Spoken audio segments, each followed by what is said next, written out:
While helping a neighbor move a couch, I opened the back door and found my wife on top of his son. 5 days later, she was begging for forgiveness while I packed my bags. It started as one of those lazy Saturday mornings where nothing felt urgent. I was sipping my coffee, scrolling half-heartedly through emails when my neighbor, Jim, called me. He needed a hand moving a couch from his garage into his basement. Nothing major, just a favor. Jim's been my neighbor for years. A good man, the type who shovels your sidewalk when you're out of town, who hands over your packages instead of letting them sit on your porch. He's in his late 50s, gray at the temples, built like someone who's worked with his hands his whole life. I didn't think twice about saying yes. My wife, Anna, was on the porch when I told her. She was curled up with her coffee and her phone, scrolling like always. She gave me this half smile and said, "You're too nice, you know that?" I just shrugged and told her it'd only take an hour. She didn't look up when I left. When I got to Jim's, the couch was already waiting in the garage. Old, but solid. Jim chuckled, patting it. Belonged to my ex. Figured it's better collecting dust downstairs than taking up space here. We each grabbed an end. It wasn't unbearably heavy, but awkward. The hallways in his place are narrow, and the couch kept catching the corners. At one point, we had to angle it just right, and Jim said, "Let's take it out through the back door. It'll be easier." I nodded, shuffling backward with my end. I remember the smell of the old wood floor, the sweat starting to prick my back. My hands were already sore from gripping the fabric. Nothing unusual, just another Saturday chore. Then I reached for the back door handle. I twisted it open, pushed, let the screen creak wide. And that's when my life split into before and after. Because sitting right there in the middle of the daylight, not even hiding, was Anna, my wife, on top of Jim's son. The world went silent. For a moment, my brain didn't connect the image with reality. It was like walking into a scene from a bad movie. Her hair was a mess, her shirt halfway off, his hands gripping her like they'd been at it long before I walked in. Their faces froze when they saw me. I swear, the couch slipped out of my hands before I even knew I'd let go. Jim spun around, confused, then shouted, "What the hell?" when he saw them too. His son, 20-something, scrambled like a kid caught with stolen candy. My wife gasped, stammering my name like repeating it would somehow roll time backward. I couldn't move, couldn't speak. It was like my whole body was locked in place, except for my heartbeat, which was slamming so loud I could hear it in my ears. Anna jumped off him, fumbling for her jeans, muttering, "It's not what it looks like," as if there was any universe where it wasn't. His son just sat there, face red, shame plastered all over him, but not enough to undo what I had just seen. Jim lost it. He was yelling at his son, his voice cracking between rage and betrayal. "What the hell is wrong with you?" In my house. His words blurred in my head. I couldn't even focus. I just backed out, step by step, until the screen door slammed shut between us. Anna's voice chased me through it. Desperate, high-pitched, calling my name, begging me to stop, to listen. But I didn't. I walked. Past his yard. Past the fence. Past the life I thought I knew. Each step felt like I was leaving behind the man who drank coffee that morning. The husband who thought his marriage was real. The neighbor who thought he was just helping move a couch. And with every step, I realized, that man was gone. When I finally made it back to my house, my legs were trembling like I'd run a marathon. My throat was raw, though I hadn't shouted a word. I slammed the door behind me and just stood in the entryway, staring at the floor like it might give me answers. For a long while, I didn't move. The clock ticked. My coffee cup from that morning still sat on the table, half full, like a cruel reminder that hours ago life had been normal. I couldn't make sense of how quickly everything had collapsed. It wasn't long before I heard footsteps pounding across the yard. Then the front door rattled. A voice, breathless and broken. "Please, open up. Just let me explain." "Anna." I didn't answer. I couldn't. My chest felt like it might cave in if I spoke. I could hear her pressing her forehead against the door. Her breathing was jagged, panicked. "Please, it wasn't. It wasn't what you think," she pleaded. "It was stupid. I was drunk. He came onto me. I swear I didn't mean." Her excuses bled together, meaningless, bouncing off the wood between us. I closed my eyes and leaned against the wall, trying to block out the sound. My fists clenched so tightly my nails cut into my palms. Drunk? Broad daylight. Didn't mean it. She was on top of him. Didn't want it. She didn't look unwilling when I opened that door. Every sentence she spat out felt like another knife twisting. Eventually, the banging stopped. Her shadow retreated from the frosted glass. The silence she left behind was heavier than the shouting had been. I thought I'd feel relief. Instead, I felt hollow. That night was the longest of my life. I couldn't sleep. Every time I closed my eyes, I saw it again. The angle of her body, the panic in her eyes when she realized she'd been caught. My stomach churned until I thought I'd be sick. At one point, I got up and wandered the house like a ghost. Every picture frame felt like a lie. Every memory burned instead of comforted. The couch in our living room mocked me. A piece of furniture, innocent and ordinary, but now tied forever to the moment my world split apart. My phone buzzed again and again on the counter. Messages from Anna. Dozens of them. Some long walls of text, others just single words. Please. Sorry. Talk. I didn't open any. Just let the screen glow and die, glow and die. The next morning, my front doorbell rang. I froze. I knew who it would be before I even looked through the peephole. Anna, standing there in yesterday's clothes, hair tangled, eyes red and swollen. I almost didn't open it. But something in me, maybe morbid curiosity, maybe anger, twisted the lock anyway. The moment the door cracked, she surged forward like she thought she could hug me. I stepped back, holding my hand up. Don't, I said, my voice low, cracked from disuse. She froze. Tears spilled instantly. Her lips trembled as she whispered, I'm so sorry. I stared at her, really looked at her. This woman I thought I knew. My wife. My partner. The person I'd shared years with. And all I saw was a stranger. Why? I asked finally. Just one word, but it carried everything. My rage, my heartbreak, my confusion. She stammered. I don't know. It just happened. He's younger. He flirted. And I felt wanted. I wasn't thinking, I swear. The admission hit like a hammer. Younger. Wanted. Like I wasn't enough. So you threw away our marriage for a cheap thrill? I said, my voice shaking. Her tears came harder. She tried to reach for my hand, but I pulled back. It meant nothing, she said desperately. Please, don't end us over this. We can fix it. I'll cut him off. I'll do anything. I laughed. Not because it was funny, but because it was so absurd that my body didn't know what else to do. You did it in my neighbor's backyard, I said, bitterness dripping off every word. On his son, in broad daylight. And you expect me to believe it meant nothing. She flinched like I'd slapped her. I was stupid, she whispered. But please, you can't just throw us away. I stared at her for a long time. My chest rose and fell with the weight of everything I wanted to say. Every curse, every scream, every broken promise. But in the end, all I managed was, you already did. And then I shut the door in her face. She didn't leave right away.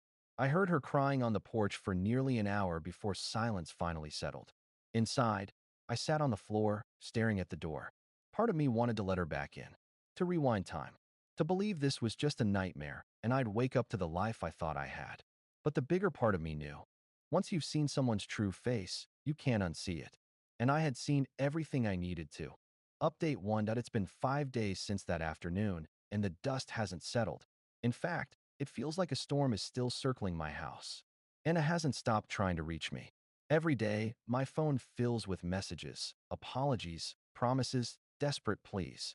She's knocked on my door 3 times, and each time I've ignored her. Once, she even sat in her car outside for hours, like she thought persistence would magically erase what she did. But if I'm honest, the hardest part hasn't been her.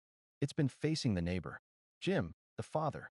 The day after it all happened, I couldn't bring myself to step outside. Every sound in the neighborhood felt like eyes on me. But eventually, I knew I had to. The trash needed to go out, and hiding inside wasn't sustainable. When I finally walked into the yard, there he was. Jim, leaning against his truck, arms crossed, face carved in stone. For a second, I thought he might come charging at me. But instead, he just said, "You saw it too, huh?" His voice was flat, but there was a darkness in it that made the hair on my neck stand. I nodded slowly, not trusting myself to speak. He looked down at the ground, shaking his head. "My boy, I thought I raised him better. And your wife." His jaw tightened so hard I thought his teeth might crack. Silence stretched between us, heavy as lead. Finally, I muttered, "I don't know what to say." Jim sighed, rubbing his face. For the first time, I noticed how tired he looked, like the whole thing had drained years off his life in an instant. There's nothing to say. You caught them. I caught them too. Do you know what's worse? He didn't even look guilty. That hit me harder than I expected. Because I remembered it too, the way his son looked at me when I opened that back door. Not afraid. Not ashamed. Just smug. Like he thought he'd won something. Jim must have seen the rage flash in my eyes, because he said quietly, "You're not the only one who lost everything this week."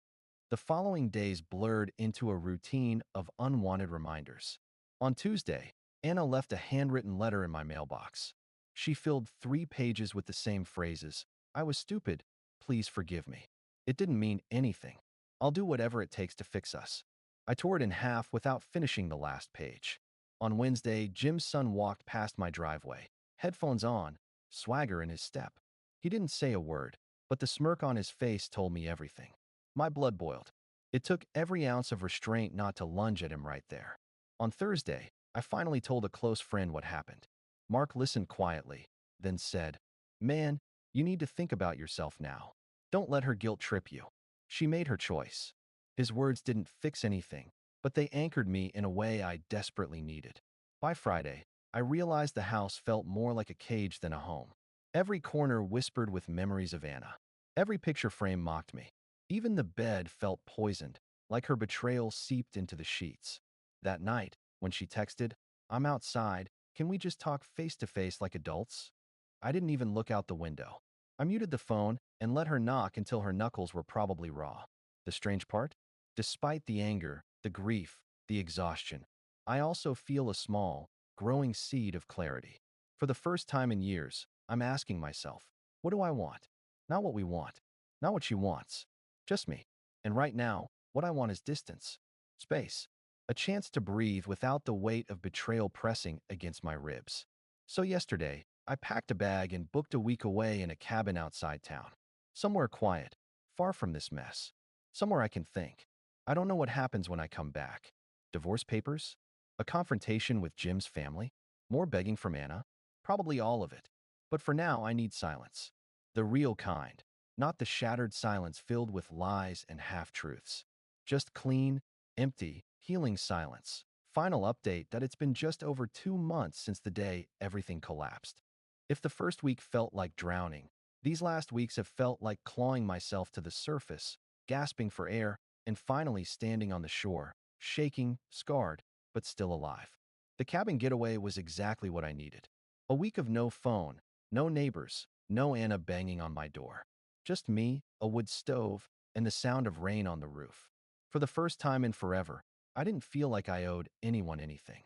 I cooked my own meals, walked the trails, and sat by the lake staring at the reflection of the trees until the sun dipped below the waterline. When I came back, my decision was clear. Divorce. The confrontation. Anna was waiting. Literally. I pulled into the driveway, and she came running across the street like a shadow that had been camped out, waiting for me to return. Her face was pale, her hair messy, her eyes swollen from crying. She started with the same script. "Please, we can fix this. I'll change. I'll do therapy. I'll cut off contact with him forever. It was just a mistake." I stopped her mid-sentence, not with anger, but with calm finality. "I don't want to fix Anna. I want out." I handed her the divorce papers I'd already had drawn up.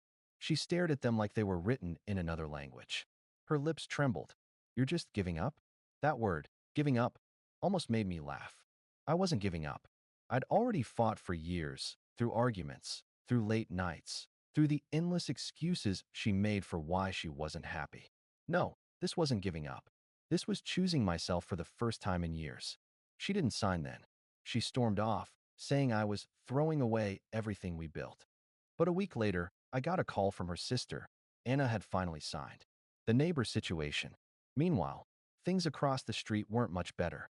I didn't talk to Jim again until the following week, when I saw him alone in his yard, hauling trash bags. He looked thinner, older. I offered a small nod, and he walked over. "He's gone," he muttered. I didn't understand. "My son." He packed up and left. Moved in with some friends a couple towns over. Couldn't even face me. Jim's eyes were bloodshot, but dry. I keep asking myself where I went wrong. What did I miss raising him? There was nothing I could say. His pain was different from mine, but just as deep. I lost a wife. He lost the illusion of the son he thought he raised. The irony was, for all the betrayal, I didn't hate Jim. If anything, there was a strange, unspoken solidarity between us. Two men gutted by the same knife, trying to stitch ourselves back together. The fallout. Of course, Anna didn't vanish gracefully. She sent waves of messages after signing the papers. We can still be friends. We can rebuild later. Please just talk to me. I didn't reply. The last I heard, she'd moved back in with her parents. Rumor around the neighborhood is that she's been spiraling, drinking more, picking fights, lashing out online. Part of me pities her, but another part of me remembers her sneer the day she screamed, "You'll never find anyone better than me." And I realize her downfall isn't my responsibility anymore. Where I am now, here's the truth, it still hurts. Some mornings I wake up expecting to hear her footsteps in the hallway. Some nights I roll over instinctively, only to feel the empty side of the bed. But there's also relief. A piece I didn't realize I'd been missing. I've reconnected with friends I'd neglected. I started running again, even signed up for a half marathon in the fall. I've been cooking more, discovering how much better food tastes when you make it for yourself instead of eating to fill silence at a table. I'm not dating. Not yet. Maybe not for a long time. Trust isn't something I can hand out freely anymore. And that's okay. Because here's what I've learned. Silence can be louder than screaming. Walking away can be braver than staying and trying to fix the unfixable. I don't feel victorious. This isn't some revenge story where I came out on top. It's more complicated, more human. I lost someone I once thought I'd grow old with. But I found something more important in the wreckage, myself. And maybe, just maybe, that's enough.